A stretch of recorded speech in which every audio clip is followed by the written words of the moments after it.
Alright guys, here's exercise 1 to basically help mobilize your thoracic spine and shoulders in basically performing your backswing in golf. So the greater load we can get for your thoracic spine and shoulders basically gets you to go a little bit farther, the greater impact you will have on the power of your follow through. So first thing you want to do is basically take both hands and rotate to the right and find a position where it's not impinging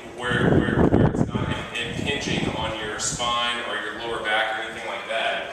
And then of course what we're going to do is basically stretch the body in all three planes of motion. So we're going to use the hips to drive this motion for you. Okay, so basically we're going to drive the hips forward and backwards, and do that about 8 to 10 times.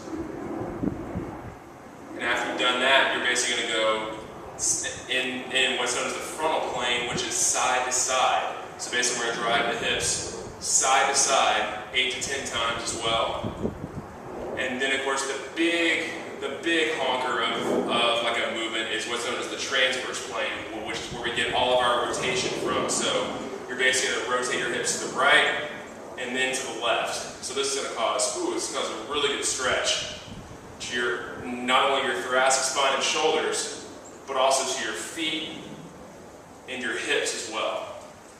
And do that side about 8 to 10 times. After that, you would obviously repeat on the opposite side to basically have some symmetry. And basically, obviously, if you're a left-handed golfer, you would basically start on this side.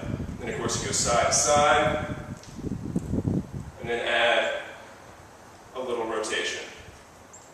All right. Second exercise, which is super important in basically being more efficient through your backswing, is that basically once we've already covered the rotation, now we need to improve the side bending. So for a right-handed golfer, you are basically going to side bend to the left. So basically find a doorway, a true stretch, where you can side bend to the left like this. And then of course we're going to go through the same motion of driving the hips forwards and backwards about 8 to 10 times, going side to side this way, and then getting a little bit of rotation out of the hips. And then of course you would do the same thing on your left side, and you drive the hips forwards and backwards, go side to side about 8 to 10 times, and you get a little rotation.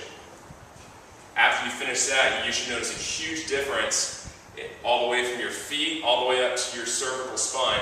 These, of course, we basically integrated your feet all the way up to your neck, your entire body mobilizing and stretching to basically prepare yourself for your golf game. So I hope you guys enjoy that, and we'll talk to you soon.